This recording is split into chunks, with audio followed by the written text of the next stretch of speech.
चलो आज की क्लास में हम लोग शुरू करेंगे जिस टॉपिक को, उसका नाम है ऑर्गेनेल्स। थोड़ा सा रिकॉल कर लेते हैं। हम लोग ने स्टडी किया था अबाउट सेल के बारे में। तो सेल के साइटोप्लाज्म में जो भी स्ट्रक्चर प्रेजेंट होगा, सेल की साइटोप्लाज्म में जो भी स्ट्रक्चर प्रेजेंट होगा उसे हम लोग बोलेंगे ऑर्गेनेल्स। ठीक है। ऑर्गेनेल्स को सिंपली अगर डिफाइन करना है तो हम लोग बोल सकते हैं कि structure that present in cytoplasm of cell, cell के साइटोप्लाज्म में जो भी स्ट्रक्चर प्रेजेंट होगा उसे हम लोग ऑर्गेनेल्स कहेंगे। देखो एग्जाम्पल के लिए अगर ऑर्गेनेल्स को समझना है तो बहुत सारे एग्जाम्पल है, like mitochondria,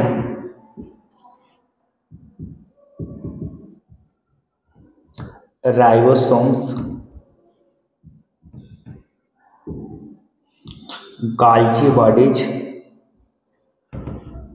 endoplasmic reticulum,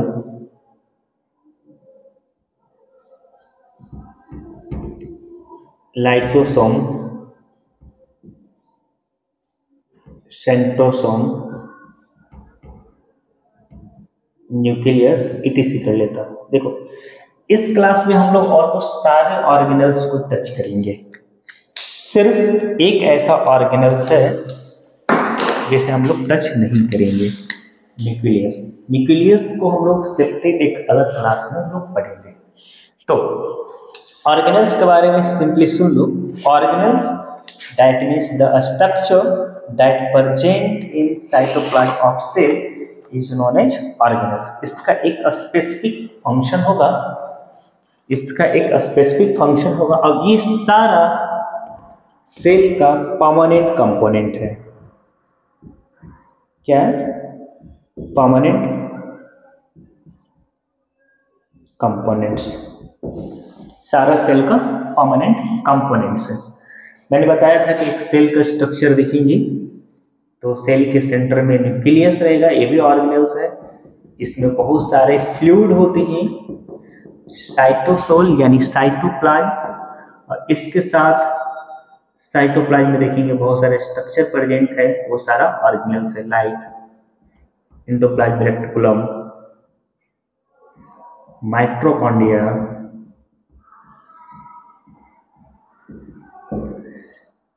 Golgi body,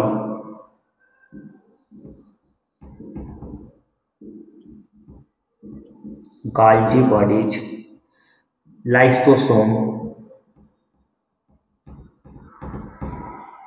etc. कर लेते हैं हम लोग। इस तरह क्या है? ऑर्गेनेल्स है। तो आज की क्लास में एक एक ऑर्गेनेल्स करके स्टडी करेंगे। सबसे पहला ऑर्गेनेल की बात कर लेता हूं तो that name is mitochondria. Mitochondria देखते हैं।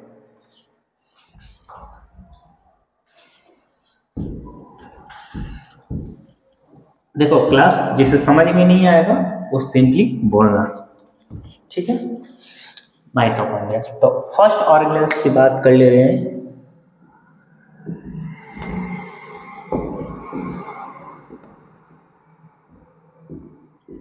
माइटोकॉन्ड्रिया।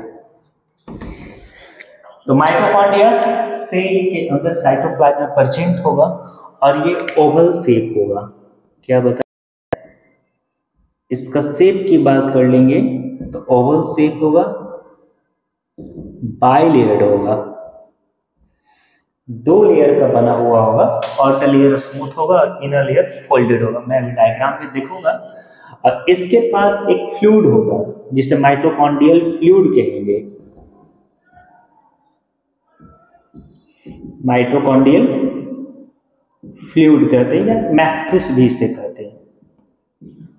देखो मैंने क्या बताया,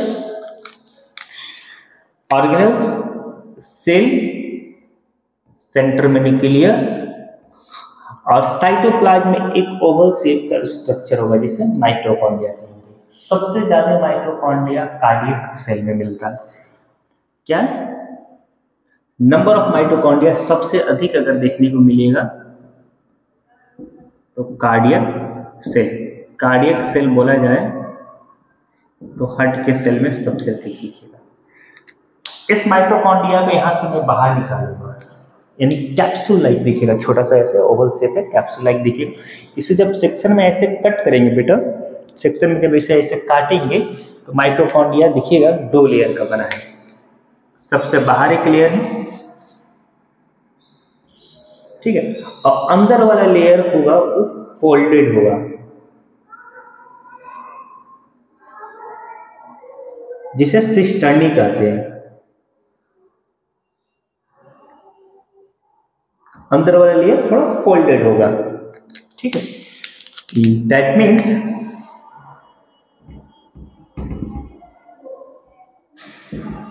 इट्स outer layer, it's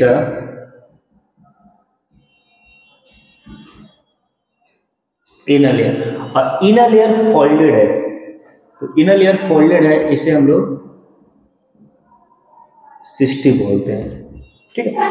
इसके अंदर एक फ्लूइड होता है,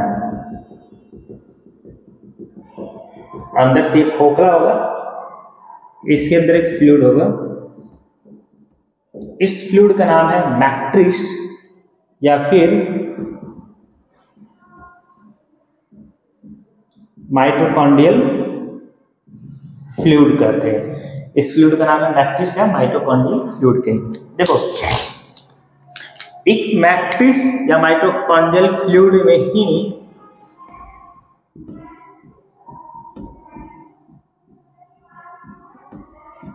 मेटाबॉलिक रिएक्शंस होते हैं, मेटाबॉलिक रिएक्शन होता है। जनरली क्रेब्स साइकिल देखने को यही मिलता है। माइटोकॉन्ड्रिया के अंदर एक क्रेब्स साइकिल होता है, प्रोटीन और ग्लूकोज ये सब की बात होती है, तो वो आपका माइटोकॉन्ड्रिया के फ्लूइड में ही होता है। तो एक बार फिर से देखो, माइटोकॉन्ड्रिया क्या है, ओवल शेप है, नंबर ऑफ में परसेंट होगा, ठीक है। सेल के अंदर सबसे ज्यादा ये दिखेगा तो आपका कार्डियक सेल में दिखेगा। माइटोकॉन्ड्रिया 2 लेयर का बना होगा, आउटर लेयर और inner layer. Outer layer smooth और इनर लेयर फोल्डेड होगा।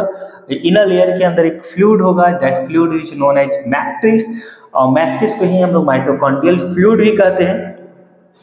और इनर जो फोल्डेड इनकम्प्लीट स्ट्रक्चर होगा उसे हम लोग सिस्टी बोलते हैं। यहाँ तक क्लियर है।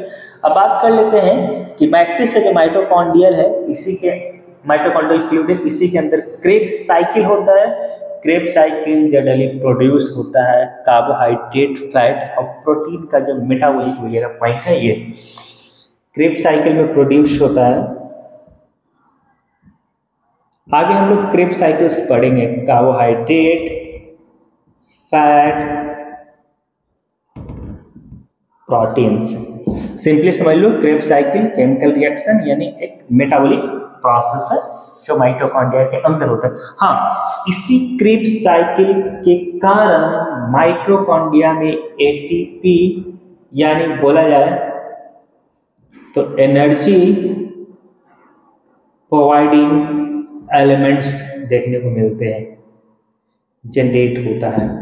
दैट मीन्स माइटोकॉन्ड्रिया पूरी सेल को एनर्जी देते हैं, इसीलिए माइटोकॉन्ड्रिया का दूसरा नाम पावर हाउस ऑफ सेल है। माइटोकॉन्ड्रिया के अंदर क्रेब्स साइकिल होता है जिसके अंदर एनर्जी प्रोड्यूस होता है, एनर्जी प्रोड्यूस एटीपी और एनर्जी प्रोड्यूस वाले एलिमेंट की बात होती है, और ये पूरी सेल को एनर्जी देने का काम करता है। दैट्स व्हाई माइटोकॉन्ड्रिया को हम लोग power house of the cell बोलते हैं। माइटोकॉन्ड्रिया के अंदर भी केमिकल रिएक्शन होता है, उस केमिकल रिएक्शन का स्पेशल टाइप यानी रेस्पिरेशन। यानी माइटोकॉन्ड्रिया के अंदर देखेंगे तो रेस्पिरेशन डन होता है, रेस्पिरेशन भी होता है, इसीलिए माइटोकॉन्ड्रिया साइट होता है सेलुलर रेस्पिरेशन को, यानी mitochondria is also known as site of cellular respiration. बहुत सारी चीजें बात हो गई, ठीक है। इसके फंक्शन में एक एक करके हम लोग देख लेते हैं। दैट मीन्स ये एरोबिक रेस्पिरेशन में इन्वॉल्व हो जाता है। एरोबिक और एनारोबिक दो तरह के रेस्पिरेशन होते हैं। Aerobic respiration that means oxygen की नीड होगी,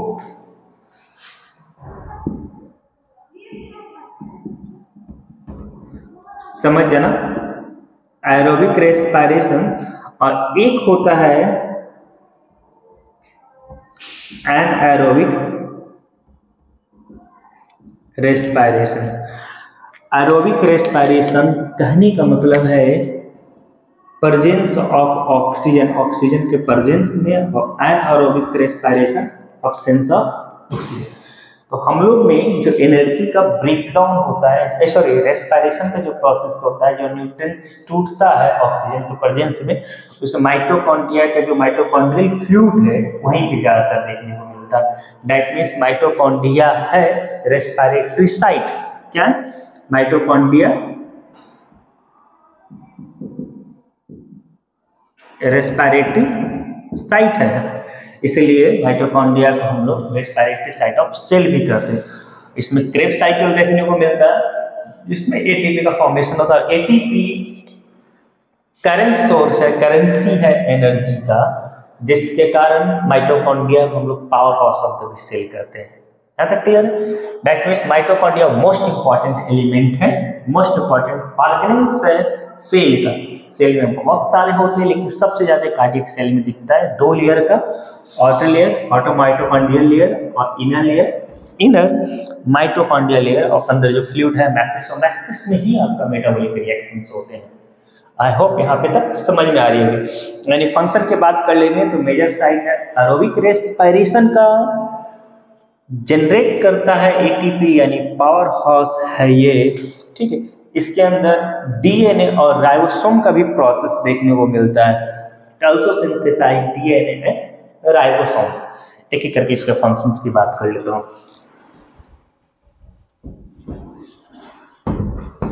ठीक है। अगर हम इसकी काम की बात कर लेते हैं तो बहुत इंपॉर्टेंट फंक्शन है, that is site of aerobic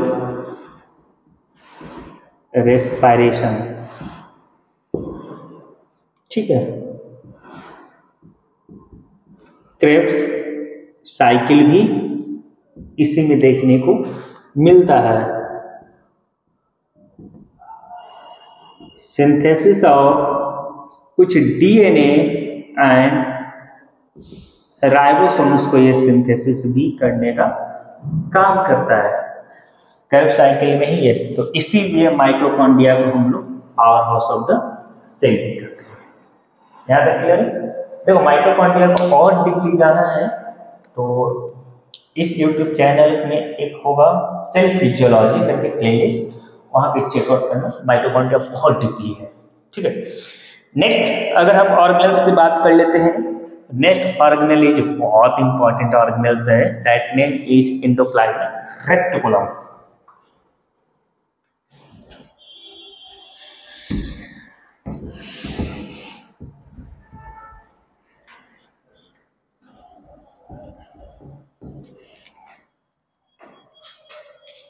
next organelles की बात कर लेते हैं तो नेक्स्ट ऑर्गेनल इज एंडोप्लाज्मिक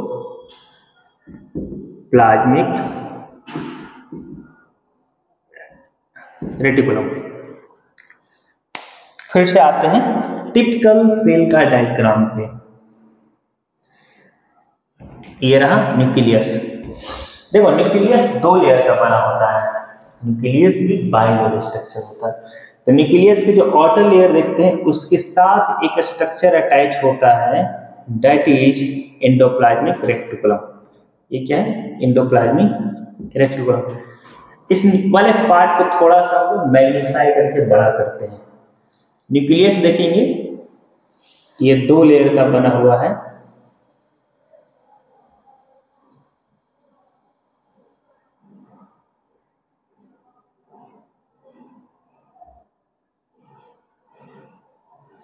इसके आउटर लेयर से एक स्ट्रक्चर होते हैं जनरेट, जो सेल के सरफेस तक यानी सेल मेम्ब्रेन तक जाने का काम करता है। इस स्ट्रक्चर को हम लोग एंडोप्लाज्मिक रेक्टिकुलम कहते हैं। मॉर्फोलॉजिकली यानी एंडोप्लाज्मिक रेक्टिकुलम के बेस देखेंगे तो ये स्ट्रक्चर वाइज देखेंगे तो ये दो तरह के होते हैं, एक स्मूथ एंडोप्लाज्मिक रेक्टिकुलम बोलेंगे और एक को रफ एंडोप्लाज्मिक रेक्टिकुलम बोलेंगे। ठीक है, मॉर्फोलॉजिकली कहने का मतलब है, मॉर्फोलॉजी का मतलब होता है कि बनावट, external structure, study of external structure जिन्होंने मॉर्फोलॉजी। तो एक्सटर्नल स्ट्रक्चर के बेसिस पे देखेंगे तो एंडोप्लाज्मिक रेक्टिकुलम दो तरह के देखेंगे, एक रफ एंडोप्लाज्मिक रेक्टिकुलम और एक स्मूथ एंडोप्लाज्मिक रेक्टिकुलम। देखो रफ एंडोप्लाज्मिक रेक्टिकुलम कहने का मतलब है कि सपोज ये एंडोप्लाज्मिक रेक्टिकुलम है,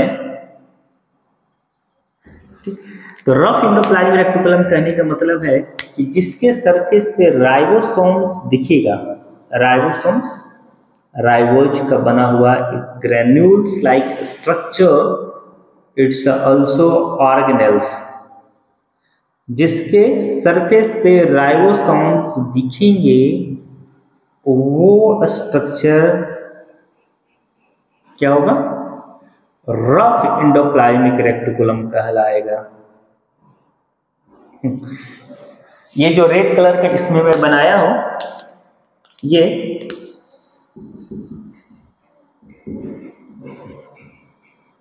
राइबोसोम है, तो जिसके सरफेस पे राइबोसोम्स दिखेगा उसका सरफेस रफ दिख रहा है due to presence of ribosome, so इसे हम लोग रफ एंडोप्लाज्मिक रेक्टिकुलम कहेंगे, और जिसके सरफेस पे नहीं दिखेगा उसे स्मूथ एंडोप्लाज्मिक रेक्टिकुलम कहेंगे। S4 स्मूथ और R4 रफ। ठीक है, ग्रैनुलर और अग्रैनुलर एंडोप्लाज्मिक रेक्टिकुलम भी बोलते हैं, इसी को हम लोग ग्रैनुलर एंडोप्लाज्मिक रेक्टिकुलम और इसे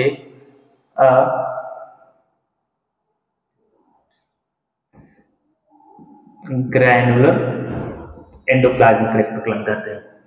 ठीक है, रफ को ग्रैनुलर भी बोला जाता है और इसे ग्रैनुलर एंडोप्लाज्मिक रेक्टिकुलम ही कहते हैं। दैट मींस एंडोप्लाज्मिक रेक्टिकुलम दो है मॉर्फोलॉजी के बेसिस पर, रफ और स्मूथ। अब आते हैं तो endoplasmic reticulum network like structure है जो प्रेजेंट होगा सेल के साइटोप्लाज्म में और राइज करेगा outer layer of nucleus. Clear, endoplasmic क्या है, नेटवर्क लाइक स्ट्रक्चर है, फ्लैटेड होगा, ट्यूबुलर होगा, अंदर से खोखला होगा, फ्लैटेड होगा, चपटा होगा, ट्यूबुलर होगा, दो लेयर का बना हुआ होगा। क्या होगा, फ्लैटेड होगा, ट्यूबुलर होगा और बाइलेयर्ड होगा, नेटवर्क लाइक होगा, नेटवर्क लाइक सिस्टम दिखेगा और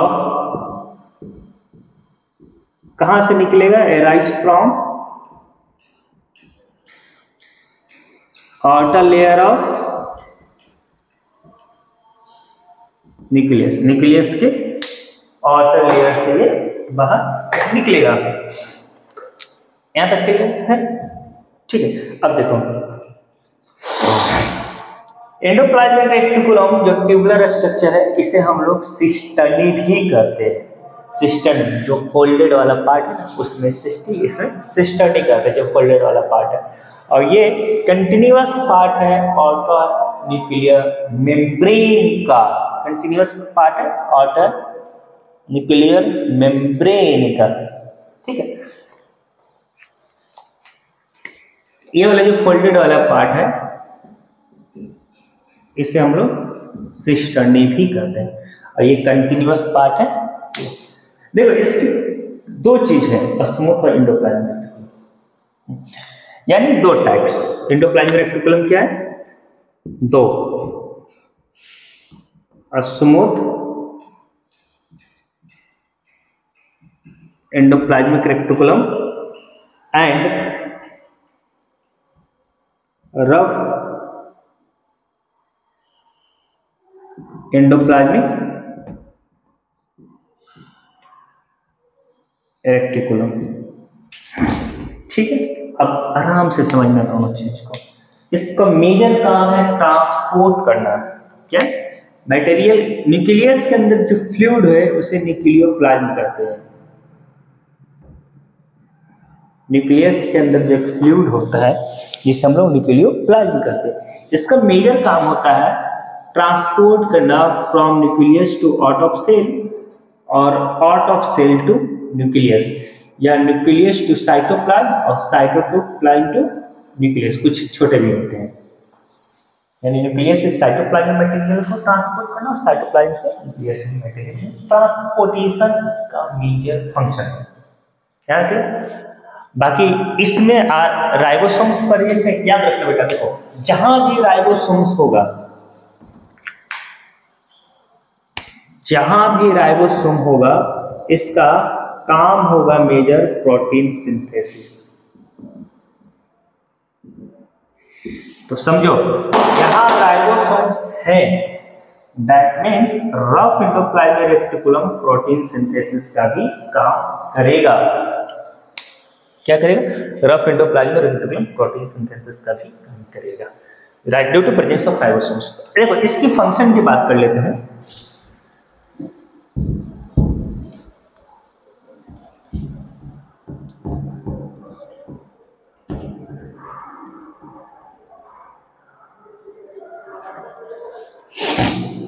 बात कर लेते हैं इसके फंक्शन का।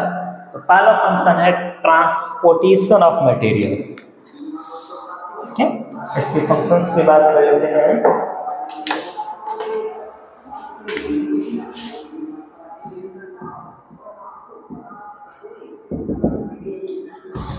तो पहला फंक्शन हम लोग देख रहे हैं इसका एंडोप्लाज्मिक रेटिकुलम का, ट्रांसपोर्टेशन। मटेरियल ट्रांसपोर्ट करेगा सेल के एक पार्ट से सेल के दूसरे पार्ट में, या एक सेल से दूसरे cell, between one cell to another cell, या a part of cell to another, same part of, sorry, one part of cell to another part of same cell. ये इसका ट्रांसपोर्टेशन है। दो तरह के एंडोप्लाज्मिक रेटिकुलम मैंने बताया, रफ एंडोप्लाज्मिक रेटिकुलम और स्मूथ एंडोप्लाज्मिक रेटिकुलम ना। स्मूथ एंडोप्लाज्मिक रेटिकुलम सरफेस इसका मैंने बताया था स्मूथ होगा due to absence of ribosomes, और इसका सरफेस रफ होगा ड्यू टू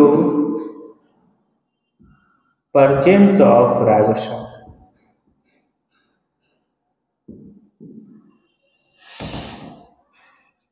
अब देखो दो तरह के एंडोप्लाज्मिक रेटिकुलम देख रहे हैं। तो सबसे पहले हम लोग देख लेते हैं रफ एंडोप्लाज्मिक रेटिकुलम का फंक्शन क्या है। जनरली रफ एंडोप्लाज्मिक रेटिकुलम में राइबोसोम्स प्रेजेंट है, तो ये एक्टिव होगा प्रोटीन सिंथेसिस में। क्या रफ एंडोप्लाज्मिक रेटिकुलम में राइबोसोम्स कहीं बताया मैंने प्रेजेंट है ना, राइबोसोम्स प्रेजेंट है। तो इसका फंक्शन है एक्टिव होगा ये कहाँ, प्रोटीन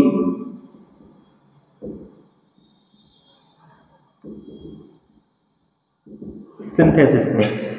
उसी तरह स्मूथ एंडोप्लाज्मिक रेटिकुलम में क्या है, राइबोसोम्स एब्सेंट है। स्मूथ एंडोप्लाज्मिक रेटिकुलम में राइबोसोम्स एब्सेंट है। स्मूथ एंडोप्लाज्मिक रेटिकुलम में राइबोसोम्स एब्सेंट है। तो इसका फंक्शन मेजर हो जाएगा, ये लिपिड, फैट और प्रोटीन को सिंथेसिस करेगा, साथ में स्टेरॉइड सिंथेसिस भी करेगा।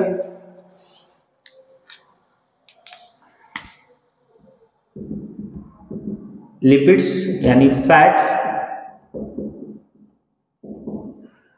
प्रोटीन यानी स्टेरॉइड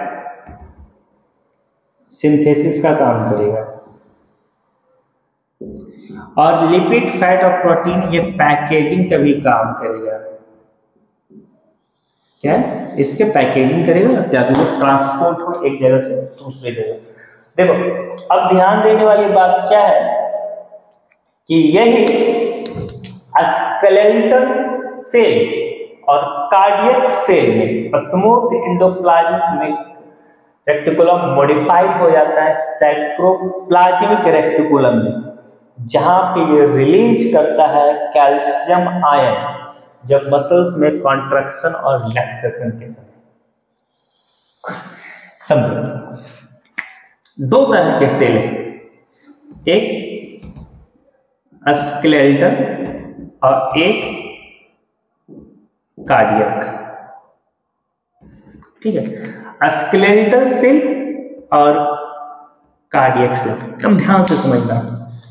कार्डियक सेल बोला जाए तो हार्ट सेल, और स्केलेटल सेल बोला जाए तो जो सेल बोन के साथ अटैच होता है, ये मसल्स का पार्ट है, बोन के साथ अटैच होता है उसको स्केलेटल बोलते हैं, attach to bone skeletal tissue.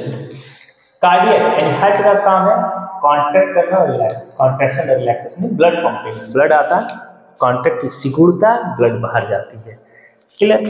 Skeletal में भी देख रहे हैं यहाँ से अगर ऐसे मूवमेंट हो रहा है तो मसल्स यहाँ पे कॉन्ट्रैक्ट यानी सिकुड़ रहा है, तब ये हाथ ऐसे हो रही है एक्सपेंड कर रहा है, फिर ऐसे करेंगे तो रिलैक्सेशन पोजीशन में आएगा, है ना।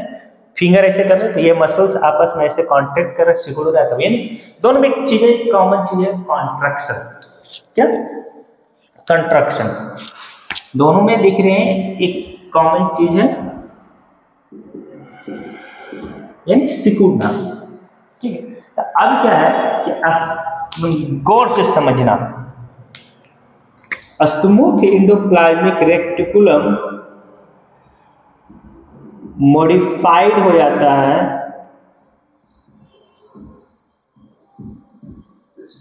सैक्रोप्लाज्मिक रेक्टिकुलम में।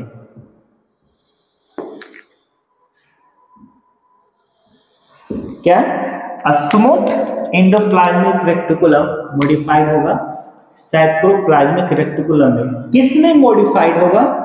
तो दो सेल में, एक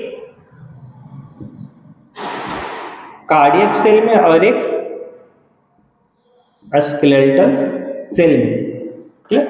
स्मूथ एंडोप्लाज्मिक रेक्टिकुलम मॉडिफाइड हो जाएगा सैक्रोप्लाज्मिक रेक्टिकुलम में, कार्डियक और स्केलेटल सेल के अंदर, और ये दोनों सेल में कॉन्ट्रैक्शन का प्रोसेस होता है, फंक्शन होता है। तो दोनों सेल में देखेंगे ये सैक्रोप्लाज्मिक रेक्टिकुलम है, ये कैल्शियम आयंस रिलीज करने का काम करता है। क्या सैक्रोप्लाज्मिक रेक्टिकुलम में ये देखेंगे, सैक्रोप्लाज्मिक रेक्टिकुलम ये क्या है, कैल्शियम आयंस रिलीज करने का काम करेगा कार्डियक और स्केलेटल सेल में। कब? कॉन्ट्रैक्शन के समय, हमेशा नहीं।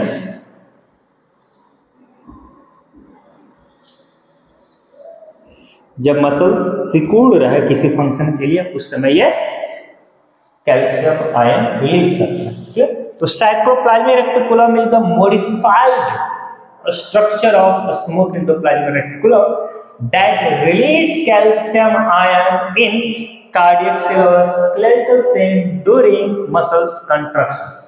क्लियर? गुड। नेक्स्ट बात कर लेते हैं ऑर्गेनेल्स का, that organelles is Golgi apparatus या गोल्जी बॉडी। थका नहीं ना भाई कोई? नेक्स्ट है गोल्जी बॉडी, गोल्जी अपर्चर, फिर राइबोसोम्स, लाइसोसोम्स, इतना देखकर क्लास कवर करेंगे। गोल्जी अपर्चर्स देखो, गोल्जी अपरेटर्स या कॉम्प्लेक्स या बॉडी तीनों एक ही स्ट्रक्चर है। जनरली ये कलेक्शन होता है नंबर ऑफ छोटे छोटे वेसिकल्स, वेसिकल्स का मतलब टुकड़े का। किसका टुकड़ा होगा? छोटा छोटा ड्रॉपलेट्स फॉर्म होगा, प्रोटीन, फैट या अनदर मटेरियल्स का। तो जनरली ये सैक के फॉर्म में होता है, सैक मतलब अंदर कुछ ड्रॉपलेट होगा, सैक के फॉर्म में होगा, या फिर ये ट्यूबुल्स के फॉर्म में होगा, और न्यूक्लियस के पास देखने को मिलेगा। कहाँ होगा? न्यूक्लियस के पास होगा। और ये कंटिन्यू भी हो जाते हैं कहीं कहीं पे एंडोप्लाज्मिक रेक्टिकुलम के साथ। क्या? एंडोप्लाज्मिक रेक्टिकुलम के साथ हो जाते हैं। ये एक्ट करता है एंडोक्राइन ग्लैंड की तरह सेल में, यानी मटेरियल को ये सिक्रीट करने का भी काम करता है सेल के अंदर। गोल्गी बॉडी, गोल्गी बॉडी देखेंगे तो ये बहुत सारी चीजें से मिलकर बना होता है, ठीक है। जैसे एंडोप्लाज्मिक रेटिकुलम का टुकड़ा हो गया, या फिर ग्लाइकोजन का ड्रॉपलेट्स हो गया, प्रोटीन का ड्रॉपलेट्स हो गया, फैट का ड्रॉपलेट्स हो गया, ये सब का वेसिकल्स आपस में मिलकर बनाता है साइकोट्यूबुलर स्ट्रक्चर, उसी को गोल्गी बॉडी कह रहे हैं। इसका मेजर काम की बात कर लेते हैं तो ये कार्बोहाइड्रेट और जो कॉम्प्लेक्स प्रोटीन होता है उसे ये सिंथेसिस करने का काम करता है, पैकिंग करता है, प्रोटीन सिंथेसिस और रफ एंडोप्लाज्मिक रेटिकुलम को ये बनाने में भी मदद करता है। बहुत सारी चीजें हो गए, एक एक करके सारा चीज देखते हैं। मैं इससे पहले मिटाता हूं बेटा, तो ध्यान रखें ना कि हर सेल में कैल्शियम आयन साइटोप्लाज्मिक रेटिकुलम के कारण बनता है, यानी कार्डियक रिदम अनबैलेंस हो सकता है due to lack of calcium. हम लोग जब पैथोलॉजी पढ़ेंगे ना बाबू, तो बहुत चीजें हैं जो यहाँ से निकल के आएगी। और सबको मैं फिर से बोल रहा हूँ कि अगर इससे अधिक डीपली चाहिए तो सेल फिजियोलॉजी का सिर्फ स्पेशल क्लास है, उसको ज्वाइन करो।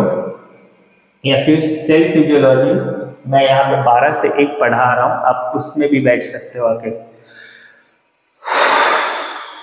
Golgi operators,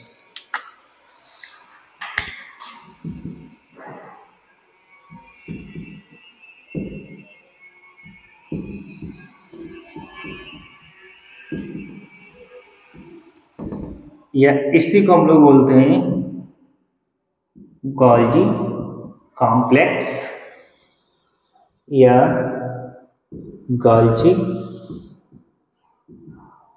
bodies. देखो फिर से डायग्राम बना लेते हैं बेटा सेल का। ये क्लोज होता है न्यूक्लियस का, न्यूक्लियस के पास में दिखेगा। गोल्गी बॉडी है या ऑपरेटर से बहुत सारे छोटे छोटे वेसिकल से मिलकर सैक के फॉर्म में आएंगे या ट्यूब्यूल्स के फॉर्म में देखने को मिलेगा, ठीक है। छोटे छोटे ड्रॉपलेट्स जैसे प्रोटीन का, ग्लाइकोजन का, ये सब का मिलकर बनता है। मान लीजिए एक ड्रॉपलेट्स है, इसमें फिर कुछ ड्रॉपलेट्स मिलेंगे, ऐसे बनेगा, फिर ड्रॉपलेट्स मिलेगा, ऐसे बनेगा, फिर ड्रॉपलेट्स मिलेगा, ऐसे बनेगा, फिर ये हो, फिर इसके अंदर प्रोटीन का सिंथेसिस होगा, कार्बोहाइड्रेट का सिंथेसिस होगा, ये छोटे छोटे ड्रॉपलेट्स में फिर टूटेंगे और ये कहीं कहीं पे कंटिन्यूअस पार्ट हो जाता है एंडोप्लाज्मिक रेटिकुलम का। इसी स्ट्रक्चर को जो यहाँ पे देख रहे हैं, इसी स्ट्रक्चर को हम लोग गोल्गी बॉडीज या गोल्गी कॉम्प्लेक्स कहते हैं। यानी एक ड्रॉपलेट से इसमें फिर आकर मिला, बड़ा हो गया, फिर मिला, बड़ा हो गया, फिर मिला, इस तरह से बड़ा होता है, फिर इसमें सिंथेसिस होता है, छोटे छोटे ये ड्रॉपलेट्स में टूटना शुरू हो जाता है, पैकेजिंग हो जाएगा, प्रोटीन वगैरह एक सब गोल्गी बॉडीज या अपर्चर्स।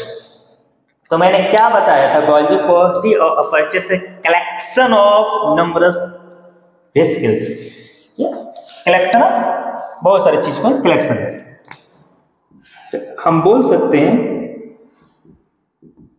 कलेक्शन ऑफ वेसिकल्स, और ये कहाँ रहता है, नियर अबाउट न्यूक्लियस, न्यूक्लियस के आसपास देखने को मिलेगा और सैक या ट्यूब्यूल्स के फॉर्म में होता है। क्या होता है, इन द फॉर्म ऑफ सैक्स या ट्यूब्यूल। ये सैक छोटे छोटे सैक या ट्यूब्यूल्स के फॉर्म में देखने को मिलेगा और कभी कभी एक कंटिन्यूअस पार्ट हो जाता है, यानी कंटिन्यू हो जाता है with endoplasmic reticulum.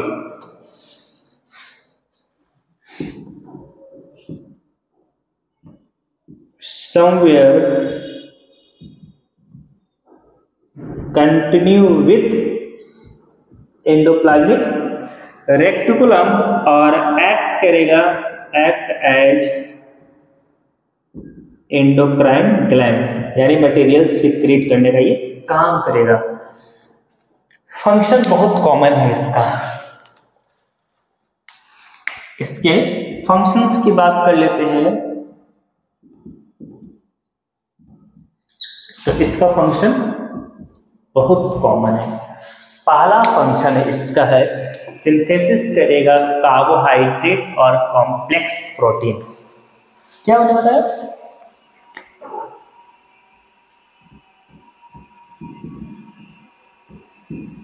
Synthesis of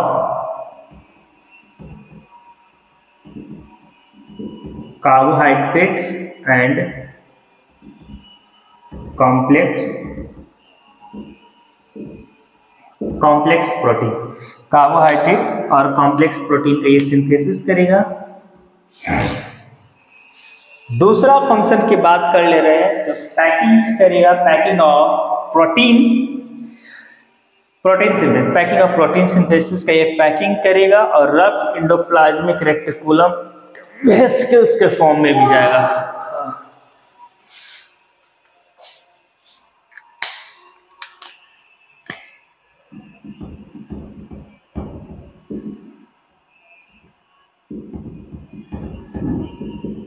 protein synthesis, और कभी कभी ये एंजाइम्स सेक्रेशन का भी काम करेगा। नेक्स्ट ऑर्गेनेल्स की बात कर लेते हैं। तो that is next organelle is ribosomes. Ribosomes spherical structure है, छोटा सा स्फेरिकल स्ट्रक्चर है। ये फ्रीली साइटोप्लाज्म में प्रेजेंट होगा और किसी सरफेस यानी एंडोप्लाज्मिक रेटिकुलम के सरफेस पे भी दिखेगा। राइबोसोम्स स्फेरिकल पार्टिकल है जो में देखेंगे 80 से 85% तक सेल्स का आरएनए होता है। राइबोन्यूक्लिक एसिड यानी सेल्स का आरएनए होता है। क्लियर? आते हैं राइबोसोम्स की बात कर लेते हैं।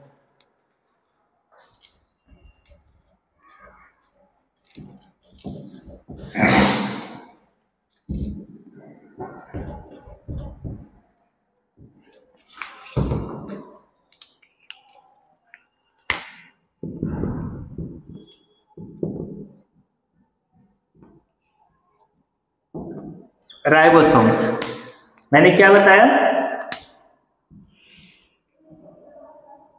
स्मॉल स्फेरिकल पार्टिकल्स है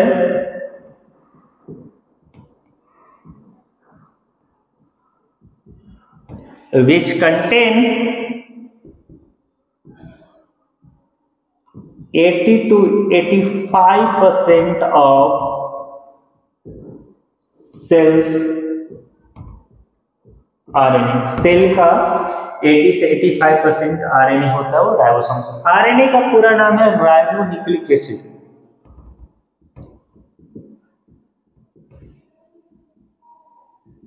यानी ribose nucleic acid. Ribose acid के फॉर्म में न्यूक्लियस में है तो राइबोन्यूक्लिक एसिड। न्यूक्लियस के एसिड को राइबोन्यूक्लिक एसिड कहेंगे। और न्यूक्लियस का दो एसिड होता है, डीएनए और आरएनए। एक आरएनए की बात यहाँ कर रहा हूं। दैट मीन्स ये राइबोसोम बना होगा राइबोज से। क्या हुआ? राइबोज से।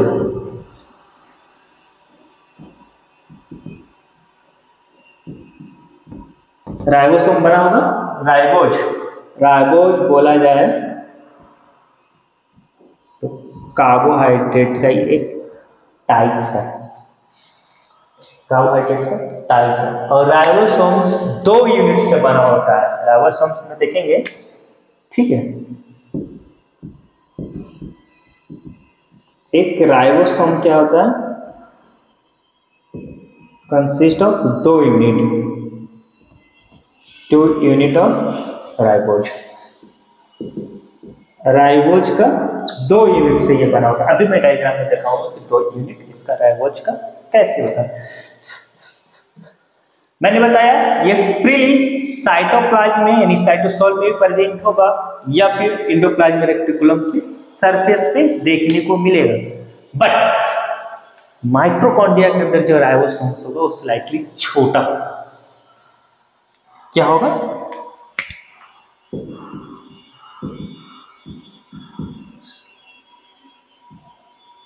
Slightly smaller in mitochondria. Mitochondria में जो राइबोसोम्स होगा वो स्लाइटली छोटा होगा और राइबोसोम्स जनरली प्रेजेंट होगा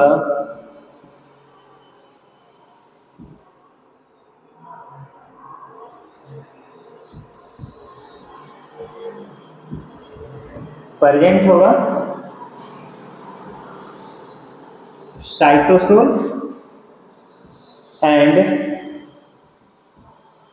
सरफेस ऑफ एंडोप्लाज्मिक रेटिकुलम। ठीक, सेल के बाहर अगर राइबोसोम्स को निकालेंगे बेटा तो राइबोज का 2 यूनिट बना हुआ दिखेगा, ये एंगेजमेंट रिंग की तरह। एक छोटा सा यूनिट और छोटा यूनिट बड़े यूनिट में एम्बेडेड होगा। जब छोटा यूनिट बड़े एम्बेडेड यूनिट में वो एम्बेडेड होता है और ये 80 से 50% आरएनए सेल का आरएनए से बना होता है। समझो, नॉर्मली देखेंगे तो 80s ऑफ राइबोसोम्स दिखता है। एक छोटा यूनिट है और ये एक बड़ा यूनिट है। ठीक है, एग्जांपल के लिए देखो, एक बड़ा यूनिट और एक छोटा यूनिट। मान लो ये बड़ा एक छोटा है, तो इसमें क्या होगा कि बड़े वाले यूनिट में छोटा वाला यूनिट एम्बेडेड होता है, जिसके कारण इसका लेंथ कम हो जाता है। 50 और 40s होता है, यानी 50 और 40 90 होना चाहिए, लेकिन 40 का 10% अंदर धंसा हुआ होता है।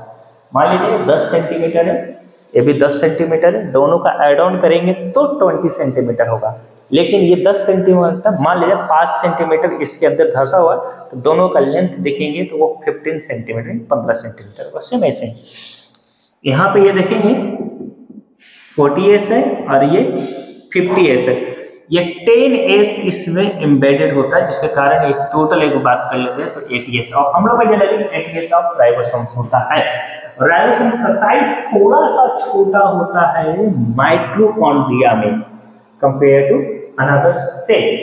अनदर सेल के कंपेयर करेंगे तो माइटोकॉन्ड्रिया में छोटा होता है। राइबोसोम्स का एक फंक्शन मैंने एंडोप्लाज्मिक रेटिकुलम के इसमें भी बताया था, इसका मेजर फंक्शन है प्रोटीन सिंथेसिस करना। ये प्रोटीन को सिंथेसिस करेगा, क्लियर, प्रोटीन सिक्रीट भी करेगा, प्रोटीन को स्टोर करेगा गोल्जी बॉडी में, और आरएनए सिंथेसिस भी करेगा। इसका फंक्शंस की बात कर लेते हैं तो प्रोटीन सिंथेसिस, प्रोटीन स्टोर करेगा कहाँ, गोल्जी बॉडी में, लाइसोसोम में भी स्टोर करता है ये प्रोटीन को, और आरएनए सिंथेसिस में ये मदद करेगा। RH नहीं है, ये N है बेटा, RNA में ये सिंथेसिस में मदद भी करेगा। अब बात कर लेते हैं लाइसोसोम की। लाइसोसोम सेंट्रोसोम भी है ना। अच्छा अच्छा अच्छा, देखो अब बात कर लेते हैं लाइसोसोम। लाइसोसोम डेड ऑर्गेनेल्स है। डेड ऑर्गेनेल्स, अभी तक बाइलेयर स्ट्रक्चर देखे थे। लाइसोसोम डेड ऑर्गेनेल्स है, कोई भी रॉन्डेड मेम्ब्रेन बॉन्डेड इसमें नहीं दिखेगा। ठीक है। इसमें एक एंजाइम होता है जिसे लाइसोसोमल डाइजेस्टिव एंजाइम कहते हैं, यानी उस एंजाइम का नाम है हाइड्रोलाइटिक एंजाइम, जो बनता है गोल्गी बॉडी से, यानी लाइसोसोम का फॉर्मेशन होता है गोल्गी बॉडी से। और लाइसोसोम्स इन्वॉल्व होता है फाइगोसाइटिक एक्टिविटीज में, जैसे न्यूट्रोफिल्स और मैक्रोफेज होता है। नेक्स्ट क्लास में हम लोग दिखाएंगे फाइगोसाइट्स या पिनोसाइट्स क्या होता है, इसकी डिस्कस करेंगे। गोल्गी बॉडी से कैसे बना होता है, सब डिस्कस करेंगे। आज की क्लास रहने दो यहीं, मैं थक गया हूँ।